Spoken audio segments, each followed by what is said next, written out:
Hi all. Today మనం April 1 2025 సంబంధించి current affairs discuss చేయబోతున్నాం. అయితే ప్రపంచ ప్రఖ్యాత సంస్థల్లో ఒకటైన వాన్గార్డ్ ఈ కంపెనీ మన దేశంలోని తొలిసారి గ్లోబల్ క్యాపబిలిటీ సెంటర్ని హైదరాబాద్లో ఏర్పాటు చేయనుంది. అయితే ఇది ఒక పెట్టుబడి కంపెనీ. ఇది ఏఐ, డాటా అనలిటిక్స్, మొబైల్ టెక్నాలజీలో ఈ సెంటర్ ఏర్పాటు చేయనుంది. మన హైదరాబాద్ ఏర్పాటు చేయనుంది దేశంలో తొలిసారి కంపెనీ వాన్గార్డ్.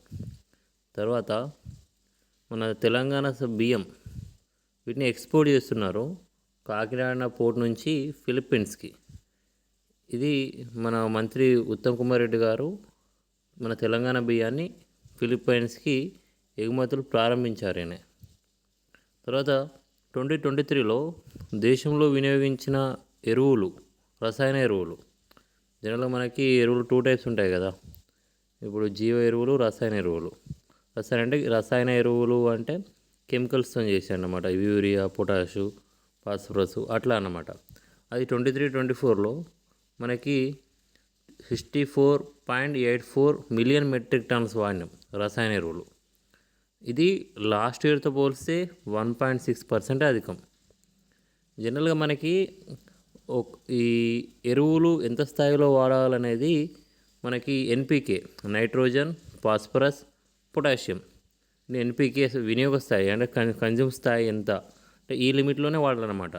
అది 4:2:1 రేషియోలో వాడాలి. ఓకేనా. అయితే కానీ మనకి 2024 ఖరీఫ్లో అయితే దీన్ని 9.8:3.7:3.1 9.8:3.7:1గా వాడారు. యాక్చువల్ వాడాల్సింది ఎంత 4:2:1 వాడాలి. కానీ ఈ నైట్రోజన్, ఫాస్ఫరస్ ఎక్కువ వాడినట్టు మనకి ఇక్కడ అర్థమవుతుంది. నెక్స్ట్ మనకి న్యూస్ పేపర్లో ప్రార్థనా స్థలాల చట్టం 1991 దీంట్లో సెక్షన్ 4-2 పైన ఈ కేసు వేయడం జరిగింది ఒక సామాజికవేత్త. దాని గురించి ఈరోజు సుప్రీంకోర్టులో విచారణ జరుగుతుంది. ఈ చట్టం ప్లేస్ ఆఫ్ వార్షిప్ యాక్ట్ అంటారు 1991. ఇది గుర్తుపెట్టుకోవాలి. మన సోషాయిలో వస్తుంది, ప్లస్ మనకి పాలిటీలో వస్తుంది. ప్రార్థనా స్థలాల చట్టం 1991. అయితే ఈ 1991 యాక్ట్ ఏం చెప్తుంది అంటే మనకి స్వాతంత్రం వచ్చే నాటికి ఉన్న ప్రార్థనా స్థలాల మత స్వభావంలో ఎటువంటి మార్పు చేయరాదు. అంటే మనకి ఇండిపెండెన్స్ వచ్చిన తర్వాత అంటే ప్లేసులు, మస్కిట్స్ కానీ, టెంపుల్స్ కానీ, ఇంకా వేరే చర్చ్ కానీ, ఇంకా ఇవే అంతకుముందు ఎట్లున్నాయో స్వాతంత్రం వచ్చిన తర్వాత అంటే ఆఫ్టర్ ఇండిపెండెన్స్ ఎట్లున్నాయో అట్లనే ఉండాలన్నమాట. వీటి స్వభావంలో మార్పు చేయరాదు. దీనికి ఒక ఎగ్జామ్షన్ ఏంటంటే మనకి రామ్ జన్మభూమి ఆ ఏరియా ఒకటి మనకి ఎగ్జామ్షన్ ఇచ్చారు అప్పుడు.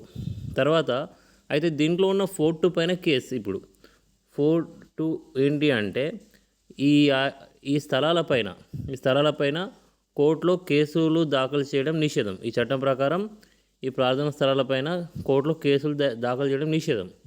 దీనిపైన ఇట్లా ఆయనకి అతను కోర్టుకు వెళ్ళారు. Okay. Next exercise tiger triumph, ఇది 4th. ఇది కామన్ ఎక్సర్సైజ్ 2 ఇది ఎక్సర్సైజ్లన్నీ ఏ దేశాల మధ్యలో జరుగుతున్నాయి, ప్లస్ వాటి ఇంపార్టెన్స్ ఏంటిదని మనం తెలుసుకోవాలి. ఈ ఎక్సర్సైజ్ టైగర్ ట్రయంప్ అనేది మనకి ఇండియా యుఎస్ త్రివిధ దళాల మధ్య జరుగుతుంది. ఎందుకంటే humanitarian assistance and disaster relief exercise ఇది. అంటే సడన్గా మనకు డిజాస్టర్ వచ్చినప్పుడు మానవతా సాయం సంబంధించి ఎట్లా పాల్గొనాలి, ముందే మోక్ డ్రిల్స్ కానీ అలాంటివి దీంట్లో చేస్తారన్నమాట. అయితే దీంట్లో త్రివిధ దళాలు ఉన్నాయి కదా. సో అంటే ఆర్మీ, నావీ, ఎయిర్ ఫోర్స్. దాంట్లో వచ్చేసి మనకి హార్బర్ ఫేజ్ ఈ నావీ సంబంధించింది. ఇది విశాఖపట్నంలో April 1-7 జరుగుతుంది ప్రజెంట్ అయితే. సో ఎక్సర్సైజ్ గుర్తుపెట్టుకోవాలి ఎన్నోది.